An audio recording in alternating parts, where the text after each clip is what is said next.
So in this video, we're going to start talking about the mathematics of population genetics using Hardy-Weinberg equations, which hopefully you've taken a look at in your book or in some of our assignments.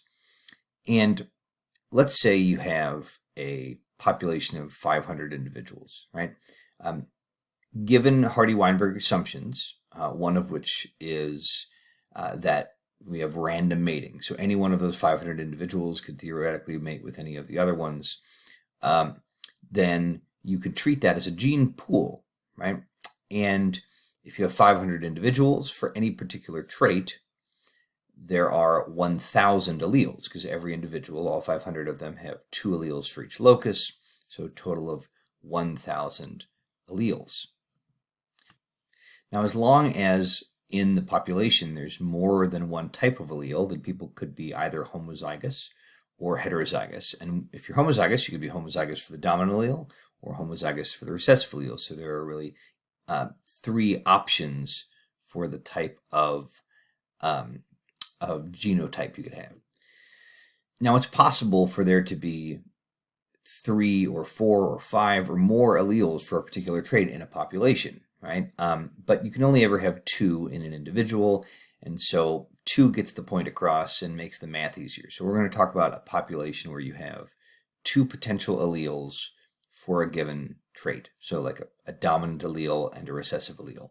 And when we do that, the first Hardy-Weinberg equation is P plus Q equals 1, P being the frequency of the dominant allele, Q being the frequency of the recessive allele.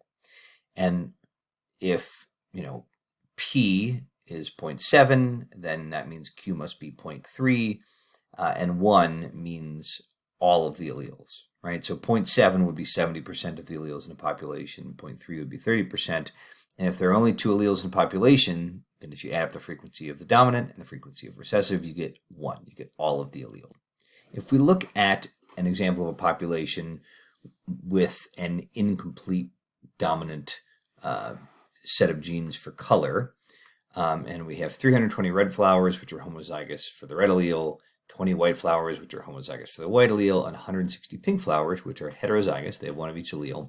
We can use those phenotype frequencies, right, those phenotype numbers, to figure out the allele numbers and therefore frequencies. So if there are 320 red individuals, we know that each of those individuals have 2 red alleles, so 320 times 2.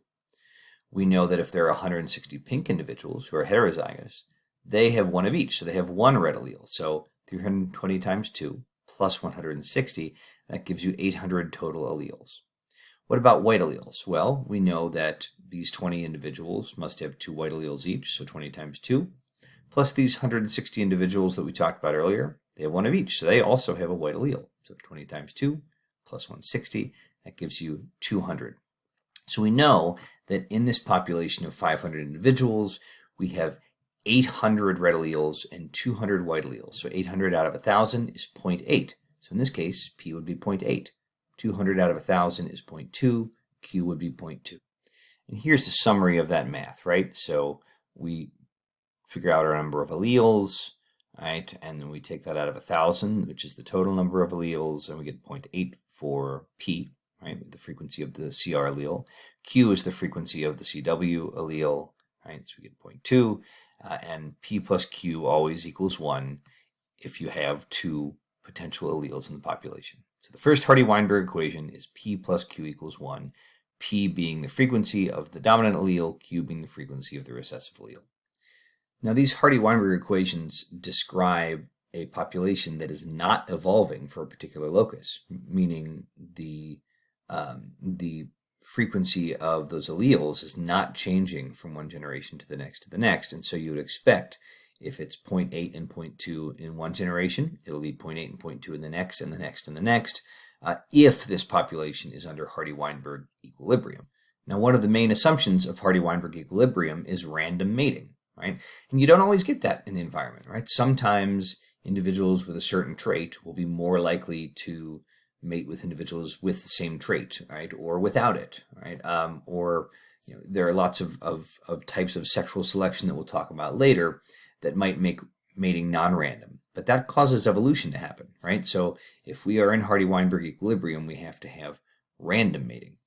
And random mating means that we can essentially mathematically treat this from one generation to the next like we're just pulling alleles out of a bag, right?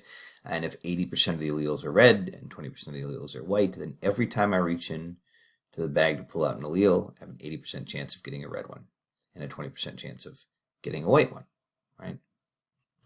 And essentially, the Hardy-Weinberg equations come from doing what amounts to a Punnett square, right? So we did a lot of Punnett squares in Bio 131, and we said that, right, if Dad has, CR and CW, he's heterozygous, well, each sperm only gets one allele or the other, so it can only have CR or CW, and it's a 50% chance whether you get the CR or CW, and a 50% chance whether mom has CR and CW, and then you do your Punnett square from there.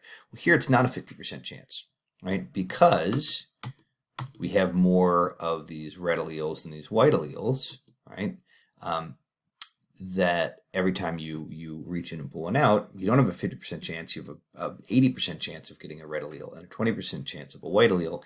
And so it doesn't change the way you do the math, but it changes the probabilities that you'll get when you do the Punnett square. So we're treating this like a gene pool. So we just, pool one of these for Dad and pull one of these for Mom out of a hat, right? And every time we pull one out for Dad and every time we pull one out for Mom, we have an 80% chance of getting red, 20% chance of getting white. So what are the chances that we get 2 red? Well, 0.8 for Dad, 0.8 for Mom. That's 0.64 that we get red, right? What are the chances that we get white, white? 0.2 for Dad, 0.2 for Mom. So multiply that out, it's 0.04 chance of getting white, white, relatively low. What are our chances of heterozygote? Well, we could get white from Dad and red from Mom, 0.8 times 0.2.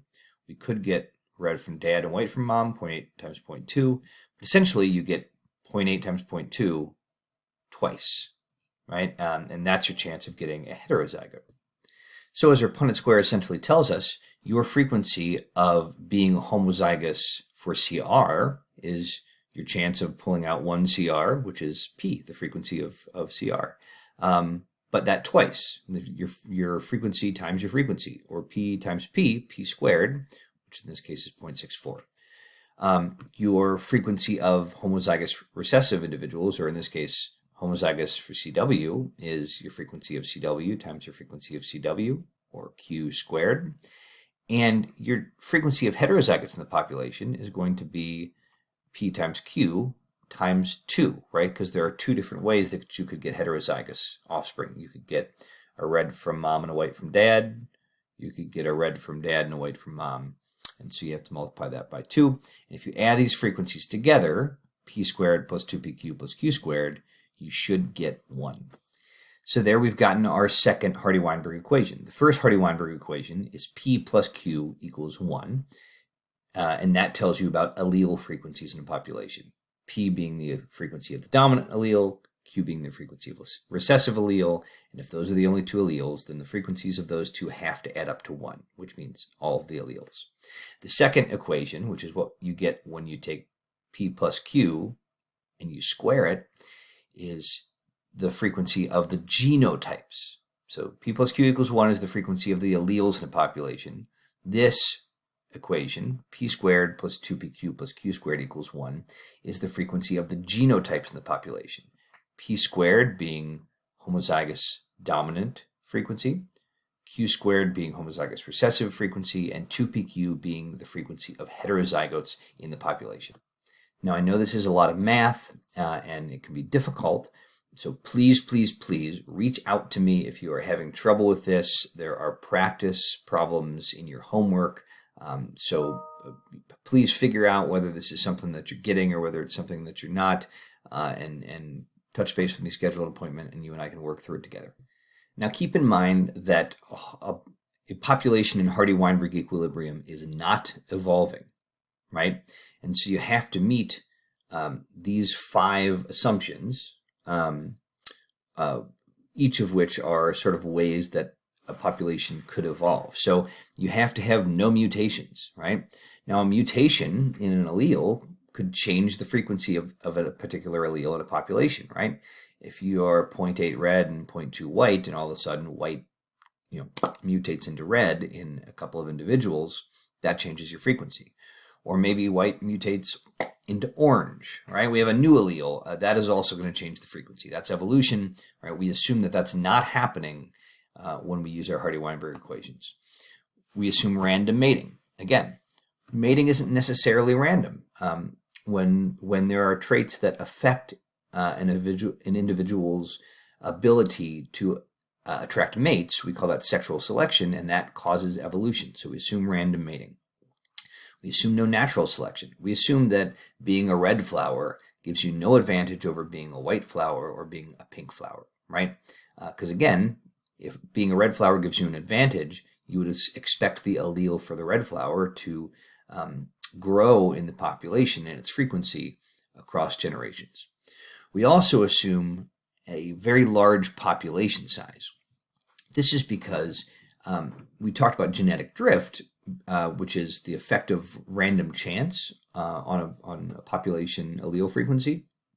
Random chance can cause evolution, but random chance is much less likely to have a meaningful impact on a gene frequency, allele frequency in a population if the population is large. Randomness just has more of an effect when you're talking about a small sample size.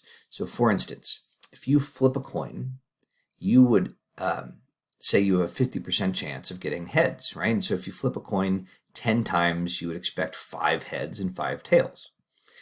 That said, if you got 7 heads and 3 tails, you wouldn't assume that you have a faulty coin, right? Or that somebody's out to get you. You would just assume that through random chance, sometimes you happen to get more heads than tails. And next time you may get more tails than heads. It's not that unexpected. That said, if you flipped a coin 1,000 times and got that same frequency, 700 heads and 300 tails, well, that's very, very unlikely to happen unless there's something wrong with the coin, right? Same idea with this large population size, meaning genetic drift has less of an impact. So again, if we're assuming genetic drift is not causing evolution, we need a large population size. We also need no gene flow, because obviously, if you have a nearby population that has a different allele frequency than you, maybe you're 80% red, they're 80% white, and individuals are coming to you from them, right? That's going to increase your white allele frequency. Or let's say individuals from your population are going there, right? That's going to reduce your red frequency very possibly if you have any sort of exchange. Now this is useful because a population that meets these 5 assumptions and is not evolving is under Hardy-Weinberg equilibrium, and you can make predictions as to what the allele frequencies should look like from one generation to the next. Therefore, if those frequencies look significantly different from what you expect, then one of these assumptions must be violated. That means that the population is evolving, and then from there you can go on and test each of these assumptions to figure out which one's being violated. Why is that evolution happening? Is it happening because of natural selection, or specifically sexual selection? Is it happening because there's gene flow into or out of the population? Or is it happening because of genetic drift? Keep in mind also that mathematically we've been looking at a single trait, and we are built of lots of traits. And it's very possible for you to be evolving at one trait, but in Hardy-Weinberg equilibrium at another trait, you being the population, right? Because individuals cannot evolve. Okay, thanks for bearing with me through all that math. In the next video, we're going to talk about a real-life example of a trait that seems to be under Hardy-Weinberg equilibrium, and we're also going to talk about each of those 5 assumptions. In other words, we're going to talk about the ways that those things can cause evolution, can change allele frequencies in a population over time.